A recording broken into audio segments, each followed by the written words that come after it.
look at that. That there's just a whole lot of water power. Yeah, baby. There's a whole lot you can do with that kind of water power. You know what I mean? Can you hear me?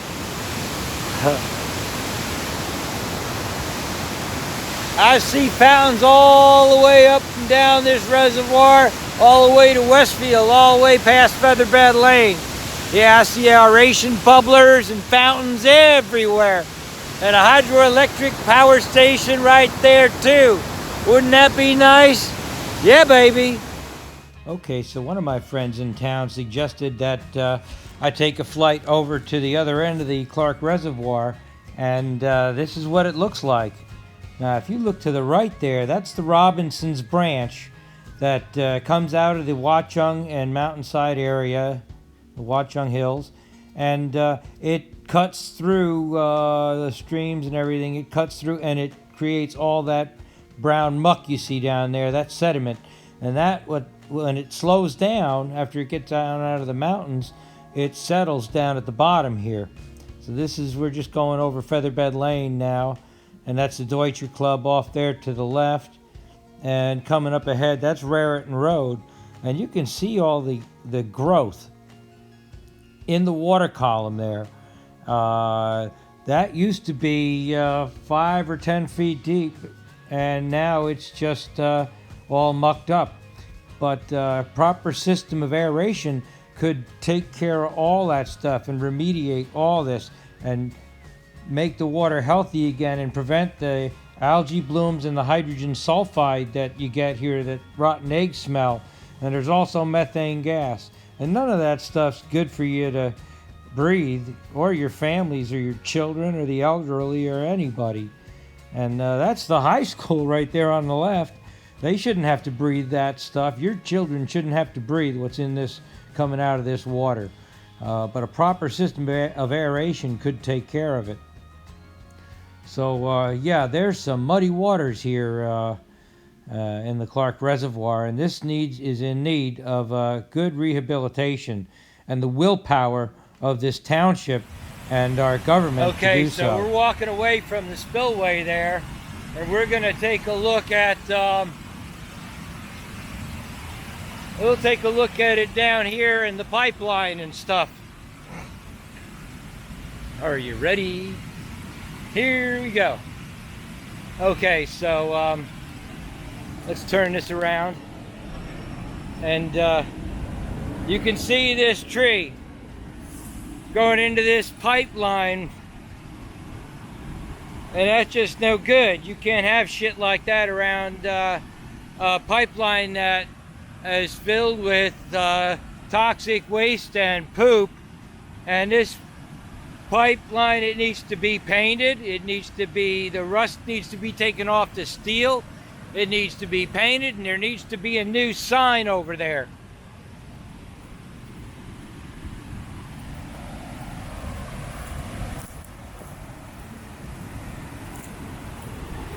Yeah, you can't have trees growing into the steel.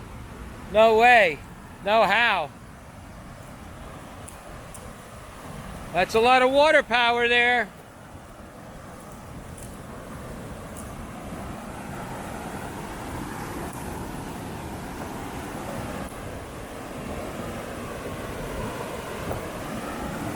Yes, it is. Look at all that water.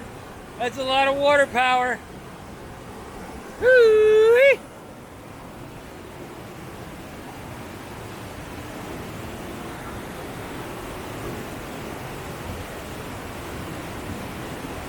And this sign, look at this sign. You see how old it's looking? It's even torn out there. It's just plywood. It's some kind of sheet metal on plywood. And that's getting old. But damnation. Woo-wee. Look at all that. That's a lot of water power. Yeah, I've never seen this end of the reservoir with such muddy looking water.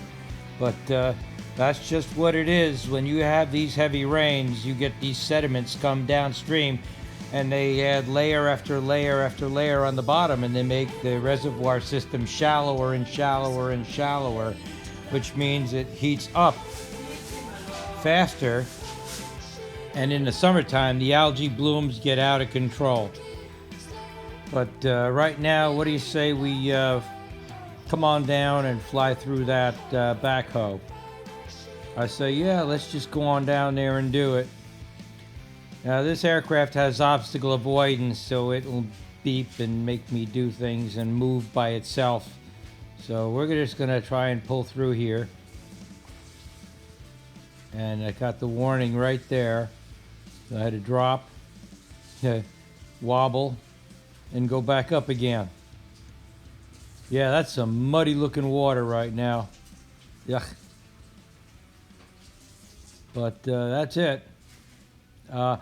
Aeration can remove up to, believe it or not, 4 feet of sediment on the bottom and oxygenate it and detoxify it and send it harmlessly downstream.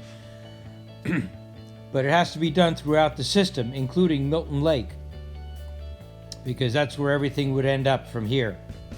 So you would start at Milton Lake and bring it back up the reservoir from the spillway all the way back up to the Featherbed Lane area.